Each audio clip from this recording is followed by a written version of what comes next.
Welcome to The Explainer. Today, we're tearing apart a character type you definitely know and probably love. The hero who is just unbeatable.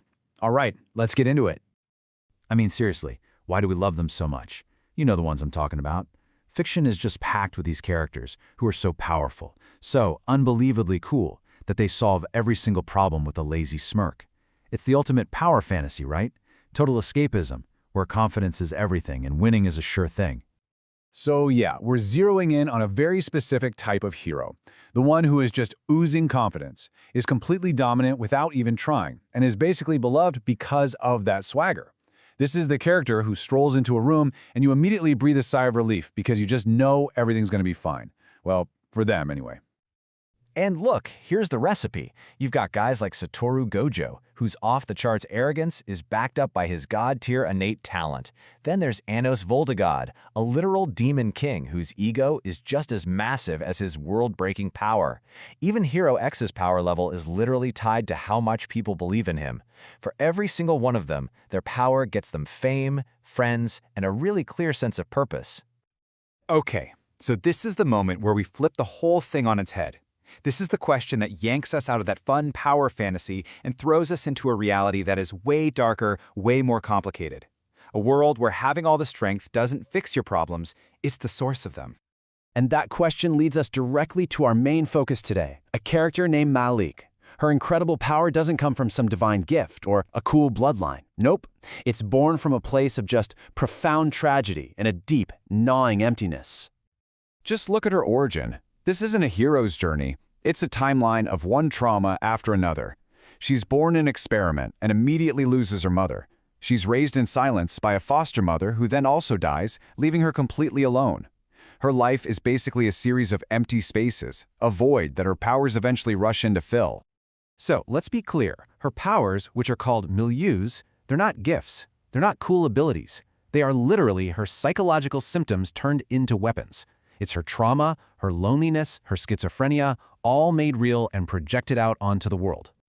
Here's a way to wrap your head around it. Her most terrifying power is called Never Be Mine, and it lets her literally erase things from existence. Why? Because she herself feels like a non-entity. She feels so much like a ghost that she gains the power to make other people and things vanish too. It's a terrifying reflection of her own internal state. And this right here is the fundamental difference between Maeleach and those cool heroes we started with. For someone like Gojo or Anos, power is a bridge connecting them to the world. But for Maeleach, her power is a massive, impenetrable wall that cuts her off from everyone and everything. This chart just lays it all out, doesn't it? Take a character like Rimuru Tempest, who uses absorbed powers to literally build a nation of friends and allies. Maeleach also absorbs powers, but it doesn't connect her to anyone. It just fills that void inside her, and with every new ability, she gets stronger, yeah, but also more isolated, more notorious, and a little less human.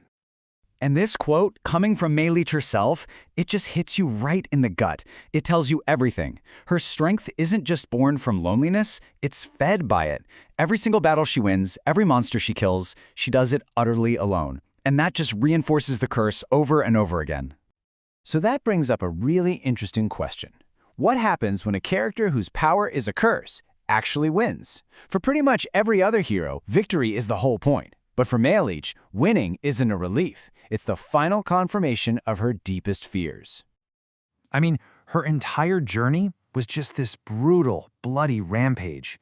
She fought her way through hell, all for one single object she believed would finally give her life meaning, give her an identity. And yeah, as weird as this sounds, that object was something called the grandfather's toenail. So after all that fighting, all that death and trauma, she gets it. The moment of triumph is here. But there's no swelling music, there are no cheers, there's just quiet. And that's it. That's the hollow victory. The one thing she tore the entire world apart to find, it gives her nothing.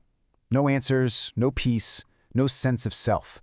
Just the crushing, unbearable weight of what she did to get there, and an emptiness that's now bigger than ever before. The prize was meaningless all along.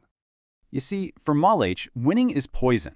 It doesn't solve a thing. It just proves what she suspected all along, that nothing matters, and everything is temporary. This isn't a power fantasy, it's a power nightmare. Her strength is a weapon that is constantly and only turned back on herself.